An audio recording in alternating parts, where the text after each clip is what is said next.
Good evening, guys. KDOD 357 coming to you here. Little educational video tonight based on my training experience as a police officer for 15 years.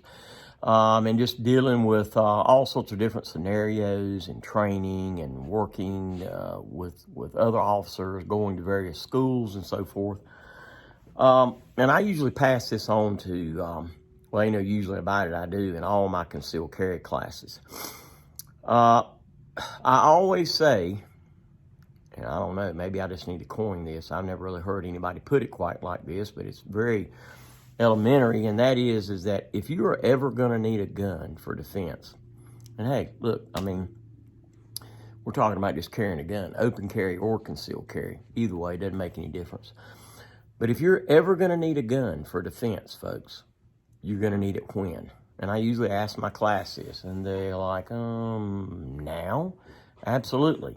You're going to need a gun right then, right there, right now. So, many people that get a concealed carry will say, well, you know, I'm just not really too keen yet on carrying a gun on my person. Not real comfortable with that. Well, you need to work on getting comfortable with that. They'll say, well, I'm going to keep it in my car. Well, let me ask you this. What if you're in a restaurant and you got a concealed carry, able to conceal a gun? And that's what I like about concealed carry. The main thing I like about concealed carry is you conceal it, and nobody has to know that you got a gun. You're not offending anybody. You know the kind of people I'm talking about. And you're able to defend yourself and defend your family, vice versa, whatever, your friends. Can you imagine being in a restaurant, for example, and you're over there eating dinner with your family and with your kids, and this knife-wielding Looney Tune maniac comes in there and starts walking towards you and your family, wielding a knife, appearing to probably, once it gets there, to do bodily harm to you and your family, to stab you or to try to kill you. And you left your gun out in your car. If you're like anybody else, you're going to feel pretty sick on your stomach, okay? Because there's not going to be a darn thing you can do about it. You're not going to be able to stop and say, time out, Mr. Bad Guy. Let me go get my gun, you know, that trumps a knife, a ball bat, a brick, or anything else like that, okay? I got this little running debate argument with a good customer of mine in here, and he's like, I like knives. He loves knives. Old Vietnam vet, and his go-to weapon is a knife. I like knives, but I'm going to still take the gun any day. Something that barks at one end and bites at the other. But you're going to feel pretty sick without your gun, okay? They got a rule in a gunfight. It's called the rule of the 3 threes in a gunfight, and these are averages. And that pretty much says that the average gunfight lasts about 3 seconds. The average rounds fired are about 3 rounds, and it happens about 3 yards away, 9 feet. So it happens up close, personal, it happens really fast. So the key to survival is getting that darn gun out, or your waistband, or your pocket, or from your ankle as quick as you can, and getting rounds off and hitting your target. When the gun's in the car, you can't do that, and you're going to be a victim, and there's a good chance you may die. All right? When you had the ability, with proper training, of course, to greatly increase your chances of survival by having that gun on you, okay? Open carry has been illegal since 1921 in North Carolina, so you've been able to open carry forever. You don't need a permit to open carry a handgun, all right? You do need a permit to carry a handgun concealed, okay? That's called North Carolina Concealed Carry Permit. And, of course, I teach the class. My gosh, we've taught about 17,000 students since March 2009. But, you know, I try to keep it real, folks. I try to keep it real because, I mean, it would be almost like me still being a police officer and saying, all right, now, my chief saying, all right, now, you guys can still carry your gun, keep it in the patrol car. If you need it, you can go back to get it, but you're not allowed to keep it on your person. There wouldn't be any police officers around, okay? Because I would greatly, our survivability would be greatly reduced. It's tough already, even when you have a gun on you. And also have a round in the chamber. Let me speak to that. Many people have asked me over the years, as a police officer, do you carry around in the chamber? And I say, yeah, I sure do, as all police officers that I know of do, and you should too, Mr. or Miss Citizen. You should too. I'm all about eliminating steps. Same thing, I get this, well, I'm just uncomfortable about carrying around in the chamber. That's kind of dangerous, ain't it, Kevin? Well, it can be. It can be if you want it to be.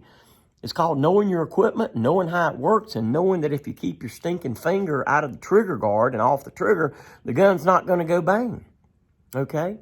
They have drop safeties. Most guns after 1968 have drop safeties. Even if you drop the gun's not going to go off. I mean, listen, you're just putting yourself at a great disadvantage. So if you're not comfortable with a round in chamber, then get comfortable with it. Get training, whether you get it from us or from somebody else. Get comfortable to where you're able to carry a handgun on your person, ladies and gentlemen, and carry around in the chamber, ladies and gentlemen, if you want to increase your chances of survival. I mean, I'm just shooting it to you straight. And this is true. I mean, you can't argue that. You may not be ready for it, carrying a gun on your person or carrying around in the chamber, but you need to get comfortable with it. I'm watching my dog because she's walking around in here. You better not use the bathroom, honey. I know she's probably ready to go home. She's been up here with me, of course, all day. She goes with me everywhere. But listen, I'm all about keeping people alive. That's what my job is as a firearms instructor, not just to teach you how to shoot, but teach you how to survive situations. There's a whole lot more to carrying a gun, than just carrying a gun. Some people, quite honestly, that don't ever train are probably more dangerous with the gun than they are without it. So maybe you need to carry a knife or carry OC spray or a taser or what have you. And I want to do another video soon on tasers, on the tasers that we sell in comparison to the law enforcement tasers. They're made by the exact same company. All right, so I kind of wanted to leave you with that. I know we show guns in here and we talk about guns that we sell and this, that, and the other, but, training is a huge part of my livelihood.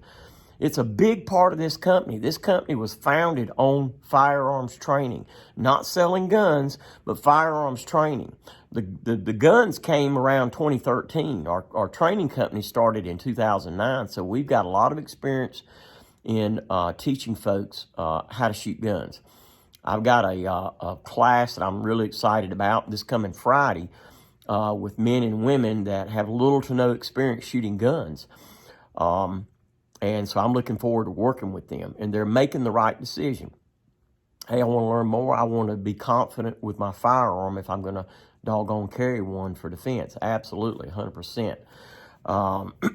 Because what worries me is folks that take concealed carry and perhaps go back home and the gun just goes in a drawer or something somewhere, never to come out again, and they hope perhaps, that they're going to rise to the occasion should the day come that they need a gun, and that's just not the way it's going to work, folks. You're going to default to your level of training. So no training equals, I don't know what's going to happen. Okay, you may run. The bad guy may take the gun from your hand because you don't have the wherewithal to use it. There's about half a dozen things that could go wrong. We don't want things to go wrong. If you train and you train hard, your training is a great predictor of how you're going to do it in a real situation. They got another little saying that if you knew you was going to be in a gunfight tomorrow, would you have trained harder today? Sure you would. Everybody's going to say yes, But keep it real, all right? So if you're going to carry a gun and carry a gun for defense, then know how to use the thing. Don't be one of those that walk around and say, oh, God almighty, I hope that, if I need to use my gun, first of all, I hope that I'll actually have the wherewithal to pull the trigger. I hope I can get through this situation. No, you go around with a winning attitude saying, by George, I've trained with my gun. I continue to train with my gun, and I will survive. I will win should I have to encounter a thug or a bad guy. Because remember, bad guys train too. Bad guys train too, okay? So I just want to leave you with that. You probably can tell I'm pretty passionate about training, and I am. I don't want to come across here as a hard nose or anything like that, because I think when you're training people to stay alive, that's nothing to be taken lightly, okay? It's a serious thing, all right? It's a serious thing. You talk to law enforcement officers, you talk to military, ask them, do they train? And another thing, I always say, well, if you're going to carry a gun for the rest of your life, as long as you're healthy and physically and mentally able to carry one safely, how long should your training be for? Your training should be for the rest of your life, okay? You don't just go to the range and qualify and train. You know, our officers, I was our firearms instructor at our agency, and they received training throughout the year, and then they qualified every year. They qualified because we had to make sure that they could still cut it, okay? Because if you can't do it, you can't carry a gun, all right? And you should hold yourself to the same standard, all right? All right, so enough about that. I'll have something for you else tomorrow morning. I'm really going to try to do at least 1 or 2 videos a day. Like I say, I was sick last week, so I'm going to really try to make up for that. I'm really excited about going into the holiday season, looking forward to Thanksgiving and Christmas, and I hope you guys have a great upcoming Thanksgiving and Christmas, and be safe out on the highways because a lot of people get out there and travel as well. All right, so till see you next time, stay armed and stay safe. I'm going to upload this to my Facebook page and my YouTube channel, which is KDodd357. If you like the video, please hit the like button, and more importantly, hit the subscribe, and then hit that little bell there, and that will give you notifications as to when we upload new videos. All right? So we're located at 1606 Westover Drive, Sanford, NC, 27330. And don't forget to visit us on the web, where you have an online store, and you can also sign up for classes and concealed carry classes. Speaking of concealed carry, my next class is next Saturday, the 16th. Class fee is just $49. And if you don't have a gun, not a problem. I can rent you a .22 target pistol for just $20, which includes the 30 rounds of ammo that you need. And you don't even ever have to clean it. We'll take care of all that for you. All right, see you guys. Have a good evening.